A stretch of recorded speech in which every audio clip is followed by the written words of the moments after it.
नमस्कार दोस्तों आज इस कहानी के माध्यम से हम आप लोगों को ये बताने वाले हैं अपने जीवन में बड़े से बड़े लक्ष्य को कैसे पाएं। हम अपने जीवन में लक्ष्य तो निर्धारित करते हैं परंतु उन्हें हासिल नहीं कर पाते। किसी भी चीज़ की शुरुआत में तो हमारे भीतर बहुत उत्साह रहता है, लेकिन वह उत्साह धीरे धीरे ख़त्म होने लगता है। नकारात्मकता हमें चारों तरफ से घेर लेती है। ऐसा क्यों होता है?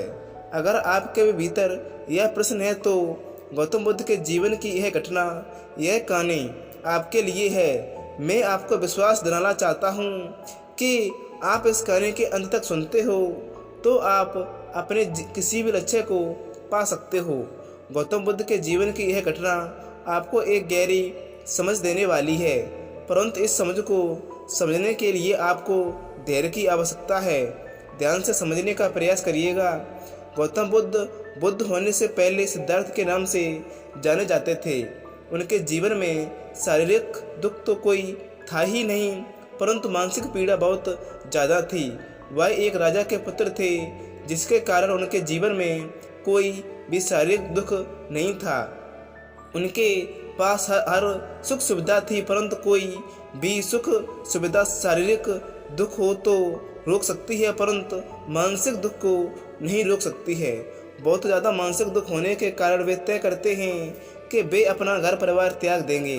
अब हो सकता है कि आप लोग सोच रहे होंगे कि ये विचार उनके मन में आया कैसे कि मानसिक दुख घर त्याग करने से ख़त्म हो जाएगा।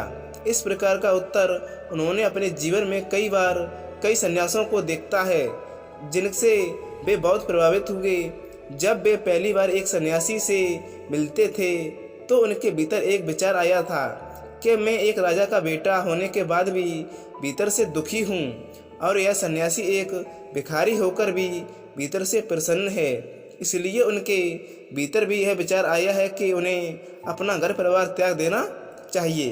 अब घर परिवार को त्याग देने भी इतना सरल नहीं है, बहुत हिम्मत का काम है। किसी भी छोटी से छोटी चीज़ को जिससे हम जुगड़ जड़ गए हों उसे छोड़ना हमारे लिए बहुत ही मुश्किल होता है, जब तक कि हमें उससे बड़ी कोई चीज़ ना मिल जाए। परंतु बुद्ध के साथ ऐसा नहीं था। उन्हें कोई भी बड़ी चीज़ नहीं मिली थी। उन्होंने तो बिना कुछ मिले ही सब कुछ छोड़ दिया जो उनके पास था। बुद्ध ऐसा इसलिए कर पाए क्योंकि उनके भीतर यह विश्वास था कि जो दुख उनके भीतर चल रहा है उसका अंत होगा। किसी भी कार्य की शुरुआत विश्वास के द्वारा ही होती है। आप भी जब कोई लक्ष्य निर्धारित करते हैं तो आपके भीतर भी यह विश्वास होता है कि आप उस लक्ष्य को पा लेंगे। अब यह विश्वास थोड़ा या ज़्यादा हो सकता है, परंतु होता जरूर है।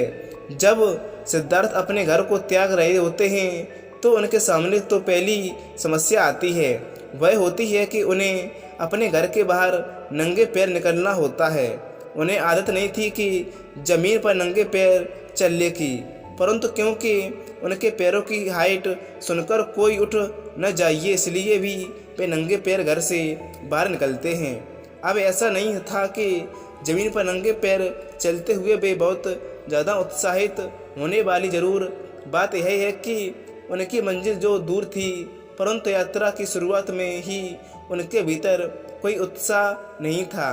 इस घटना में हमें एक बहुत बड़ा सूत्र मिल रहा है कि हमें किसी भी बड़े से बड़े लक्ष्य को पाने के लिए हमें सिर्फ उत्साह की आवश्यकता नहीं है, क्योंकि अगर उत्साह की यह आवश्यकता होती तो सिद्धार्थ बुद्ध नहीं बन पाते। कहानी में आगे बढ़ते हैं। जब सिद्धार्थ अपने सारथी के साथ राज्य की सीमा पर पहुंच जाते हैं तो सिद्धार्थ अपने सारथी को कहते हैं, अब तुम वापस लौट जाओ, तुम्हारा मेरा सफ़र यहीं तक था। अब यहाँ से आगे मैं अकेला चला जाऊँगा। सिद्धार्थ अपने सभी आभूषणों और अपने बालों को कटवाकर अपने सारथी को दे देते हैं। सिद्धार्थ का सारथी सिद्धार्थ से विनती करता है कि कृपा कर वापस चलें, आपके बिना पूरा राज्य सूना हो जाएगा। अब यहाँ पर कोई भी मोह मावी हो सकता है, हम परंतु सिद्धार्थ के मोह बस में नहीं आते हैं और वापस नहीं लौटते हैं। हमारा मोह कोशिश करता है हमें वैसे ही रखने की जैसे हम रहते हैं और रहते आ रहे हैं। परंतु सिद्धार्थ मोह के वश में नहीं आते हैं और आगे बढ़ते जाते हैं। सिद्धार्थ को यह पता नहीं था कि उन्हें जाना कहाँ है, बस वे निकल पड़ते हैं। अब यहाँ पर एक बहुत सी बड़ी बात समझी जा सकती है कि कभी कभी हमें पता नहीं होता है कि हमें जीवन में करना क्या है और जाना कहाँ है, जिसके कारण हम कुछ करने की शुरुआत ही नहीं करते। परंतु सिद्धार्थ ने ऐसा नहीं किया था। उन्होंने किसी भी समय का इंतजार नहीं किया। उन्हें जब समझ आ गया कि सही समय यही है तो बस वह निकल पड़े। बहुत देर वन में भटकने के बाद सिद्धार्थ को एक सन्यासी नजर आता है। उस सन्यासी को देखने के बाद सिद्धार्थ प्रसन्न होते हैं और उसकी ओर बढ़ने लगते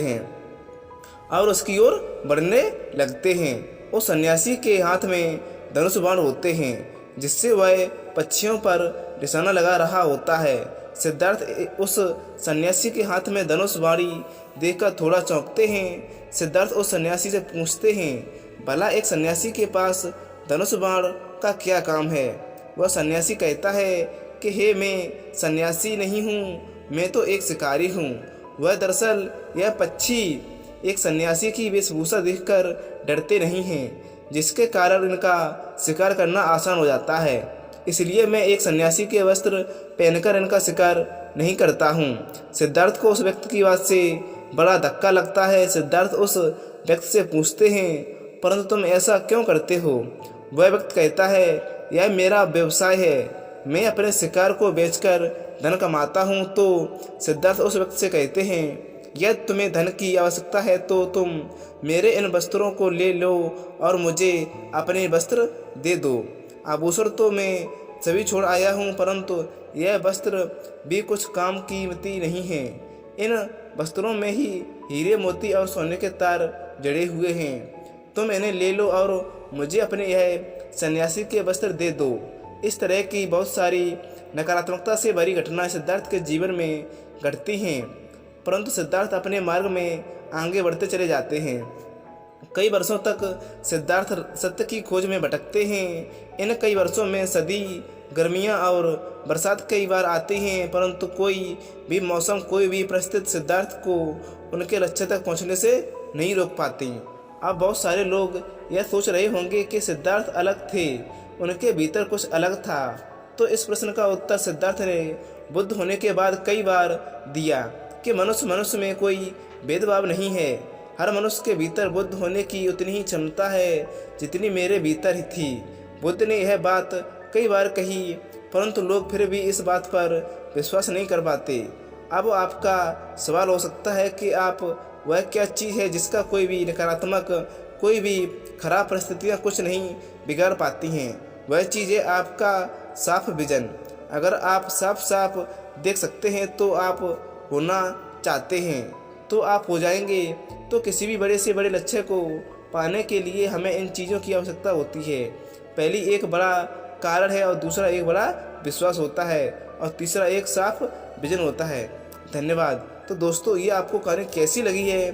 मैंने ये कहानी उन लोगों के लिए बनाई है जो अपने लक्ष्य से भटक जाते हैं और अपने लक्ष्य तक नहीं पहुंच पाते हैं। तो उन लोगों को ये कहानी ज़रूर शेयर करें और ज़्यादा से ज़्यादा लोगों तक शेयर करें जो अपने लक्ष्य को पा सकें।